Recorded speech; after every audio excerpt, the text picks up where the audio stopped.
परमेश्वर को बलिदान चाहिए, उसे बलिदान चाहिए। वो मेरे अभिलाषाओं को मांगता है। मैं को मार दो, बस वो हमारी बुराइयों को मांगता है। और अपनी कमियों को क्रूस पर चढ़ा दो, और अपनी अभिलाषाओं को क्रूस पर चढ़ा दो। उसको पवित्र, जीवित और भावता हुआ बलिदान चढ़ाओ। उसको किसी की जान नहीं चाहिए, क्योंकि वो दे चुका है। उसको किसी का धन भी नहीं चाहिए, वो हमारे लिए कंगाल हो चुका है। वो होम बलि और मेल बलि से इतना प्रसन्न नहीं होता, वो धन्यवाद से और अपनी बात के माने जाने से प्रसन्न होता है, क्योंकि लिखा है, स्वर्ग उसका सिंहासन और पृथ्वी उसके चरणों की चौकी है। तू मेरे लिए कौन सा घर बनाएगा? वो सिर्फ धन्यवाद से प्रसन्न होता है, उसको कुछ भी नहीं चाहिए। बस तू मेरी खोज कर, ये सब तुझे यूं ही मिल जाएगा। मैं तेरे लिए जाति जाति की धन संपत्ति को नदी की बाढ़ के समान बहा दूंगा। आज मैं तुझे बताता हूं कि सबसे बड़ा धन क्या है। सिर्फ तेरा प्राण, क्योंकि लिखा है कि मनुष्य सारे जगत को भी प्राप्त करे, यदि अपने प्राणों की हानि उठाए तो उससे क्या लाभ। तो क्यों इस धन के पीछे पड़ा है? तुझे लगता है कि सब कुछ है तेरे पास, फिर भी तू दुख में पड़ा है। हे पिता, मेरी दुआ है तुझसे कि मुझे कोई ऐसी आशीष नहीं चाहिए जो मुझे तुझसे दूर कर दे, क्योंकि कोई तो धन बटोरता है लेकिन उसके पास कुछ नहीं रहता, और कोई तो धन उड़ा देता है लेकिन उसके पास बहुत रहता है। दोगे तो तुम्हें भी दिया जाएगा, जिस नाप से तुम नापोगे उसी नाप से भी तुम्हारे लिए नापा जाएगा। मैंने तुझसे 2 वर मांगे हैं, इसलिए मेरे मरने से पहले उन्हें देने से मुंह ना मोड़।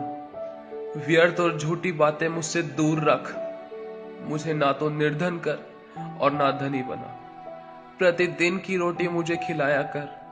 कहीं ऐसा ना हो कि जब मेरा पेट भर जाए मैं तेरा इनकार करके कहूं कि परमेश्वर कौन है, या अपना भाग खोकर चोरी करूं और अपने परमेश्वर का नाम अनुचित रीति से लूं। तेरी व्यवस्था में लिखा है ना कि ऊंट का सुई के नाके में से निकल जाना संभव है, लेकिन एक धनवान का स्वर्ग में जाना बहुत कठिन है। जैसे वो बेचारा लाजर कमी घटी बीमारी परेशानियों में रोता था, भिलकता था, हर दम उस धनवान व्यक्ति के घर के बाहर पड़ा रहता था और कोई उसकी सुधि लेने वाला नहीं था। उसके घाव को कुत्ते चाटते थे, लेकिन वो फिर भी हर सांस में परमेश्वर का धन्यवाद किया करता था और उस रोटी का धन्यवाद किया करता था जो रोटी वो धनवान अपना खाना खाने के बाद अपना हाथ और मुंह पोंछकर उन कुत्तों को डाल दिया करता था, क्योंकि उस रोटी में से जो बचता था लाजर अपने हाथों में उठाकर कहता कि हे पिता, तेरा धन्यवाद, तू मुझे भूख में पड़ा हुआ नहीं देख सकता। और कुछ समय बाद ऐसा हुआ, पहले लाजर की मृत्यु हो गई और फिर उसके कुछ समय बाद उस धनवान की भी मृत्यु हो गई, क्योंकि एक ना एक दिन सबको जाना है। कफन में जेब नहीं होती और कब्र में अलमारी नहीं होती जहां तू अपना धन रख सके। इसलिए परमेश्वर कहता है कि अपना धन स्वर्ग में इकट्ठा करो, जहां पर ना कोई कीड़ा और ना कोई काई लगती है, ना कोई चोर चोरी करता है, क्योंकि जहां तेरा धन होगा वहां तेरा मन भी लगा रहेगा।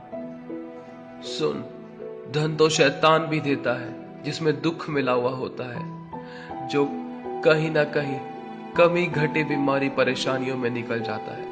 लेकिन जो परमेश्वर देता है उसे कोई छीन नहीं पाएगा।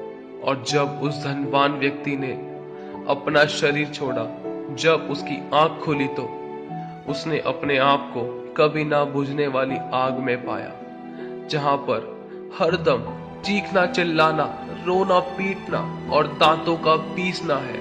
और जब उस धनवान व्यक्ति ने अपनी आंख उठाकर देखा, तो उसने उस लाजर को, जो उसके घर के बाहर लाचार पड़ा रहता था, उस परमेश्वर के दास अब्राहम की गोद में पाया और चिल्ला चिल्ला कर कहने लगा कि हे पिता अब्राहम, मुझ पर दया करके लाजर को भेज दे, ताकि वो अपनी उंगली को पानी में भिगोकर मेरी जीभ को ठंडा करे, क्योंकि मैं इस ज्वाला में तड़प रहा हूं।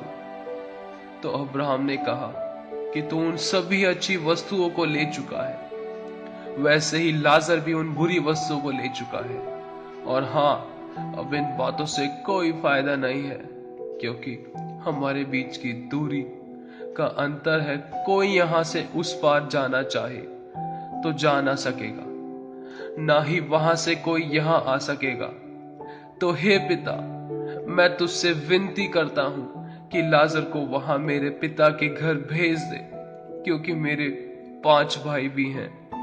तो अब्राहम ने कहा कि वहां परमेश्वर के लोग और उसकी व्यवस्था भी है, तो वो उनकी सुने।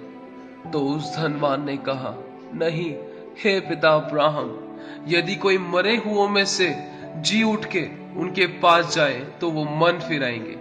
तो अब्राहम ने कहा, जब वो परमेश्वर के लोगों और व्यवस्था की नहीं सुनते, यदि कोई फिर से जी भी उठे तो नहीं सुनेंगे, क्योंकि परमेश्वर ने तुम सबसे प्रेम करने के कारण अपने इकलौते पुत्र यीशु को जमीन पर भेजा था, कि तुम यही मार्ग, सत्य और जीवन के बारे में जानो और अनंत काल की आग से बच सको।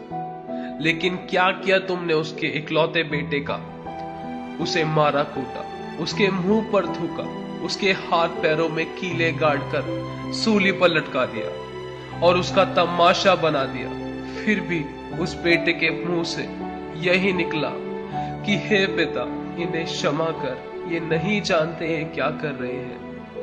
नहीं किया ना किसी ने उसका विश्वास। अगर तेरे हिस्से का खाना मैं खाऊं तो क्या तेरा पेट भर जाएगा? बस इसी तरह से यीशु ने अपने हिस्से का काम किया। जो उसके पिता ने कहा, अब तेरी बारी है, अगर तू विश्वास करे तो तू मेरी महिमा को देखेगा। मैं आप सबसे कुछ कहना चाहता हूं। जब सुख और आनंद हो तब परमेश्वर से कोई शिकायत नहीं रहती है। दुख और समस्याओं के आते ही परमेश्वर से शिकायत होने लगती है। अधिकतर लोग यह कहते सुने जा सकते हैं, परमेश्वर ने ऐसा क्यों किया, या परमेश्वर ने मेरे साथ ऐसा क्यों होने दिया, मेरे ही साथ ऐसा क्यों होता है।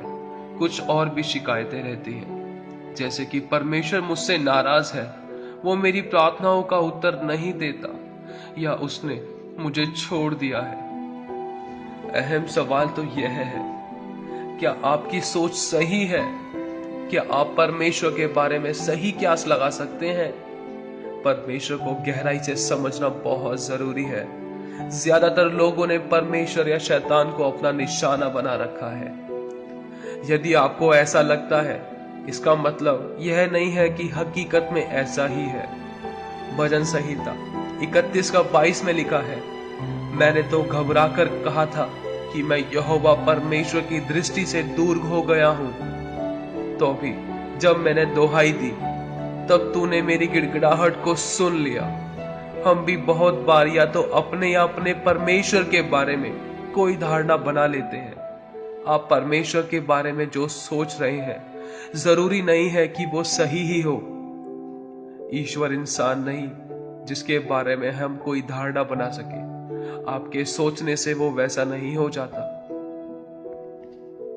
बस अपने आप को परमेश्वर के वचन के अनुसार नाप कर देखो, जांच कर देखो कि क्या हम सही हैं। जो हर किसी पर बार बार अपनी उंगलियां उठाते हैं, दूसरों पर कमियां निकालते हैं, कभी अपनी ओर नहीं देखा पर दूसरों को सिखाते हैं। जैसे हमें इंसानों की कदर उस समय नहीं होती जब वो हमारे नजदीक रहते हैं, बल्कि उस समय होती है जब वो हमसे दूर चले जाते हैं। और मैं आज तुम सबको बताना चाहता हूं, जो कभी पाया, जो कभी सोचा नहीं, जो सोचा वो कभी मिला नहीं, जो मिला वो कभी रास आया नहीं, जो खोया वो याद आता है, और जो पाया वो कभी संभाला जाता नहीं।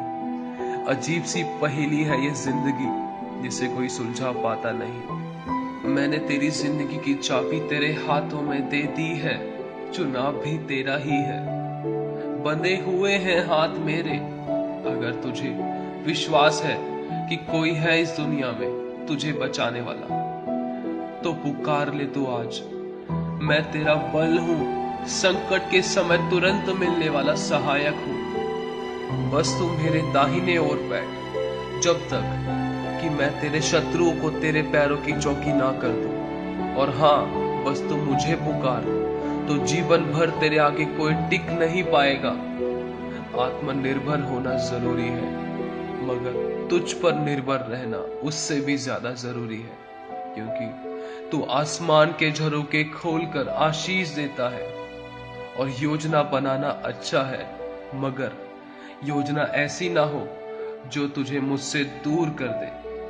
क्या तू कल के बारे में सोच सकता है, मगर कल आएगा या नहीं आएगा ये नहीं जानता। तू कल के विषय में घमंड ना कर, क्योंकि तू नहीं जानता कि दिन भर में क्या होगा, क्या हासिल होगा, क्या खोएगा, तू नहीं जानता। और हाँ, अगर कुछ खो जाए तो चिंता ना करना, मिल जाए तो घमंड ना करना, क्योंकि दुनिया से लड़ने वाले राजा महाराजा भी अपनी अपनी कब्रों में सोए पड़े हैं। कईयों ने राज्यों राज्यों पर जीत हासिल की, लेकिन मौत से हार गए। अब ये फैसला मैं तेरे हाथों में देता हूँ कि तू क्या चुनेगा, वही पुराना जीवन जिसका अनुभव तू बहुत अच्छे से ले चुका है, या जो जीवन आज मैं तुझे दूंगा। मत डर, मैं तेरे साथ हूं।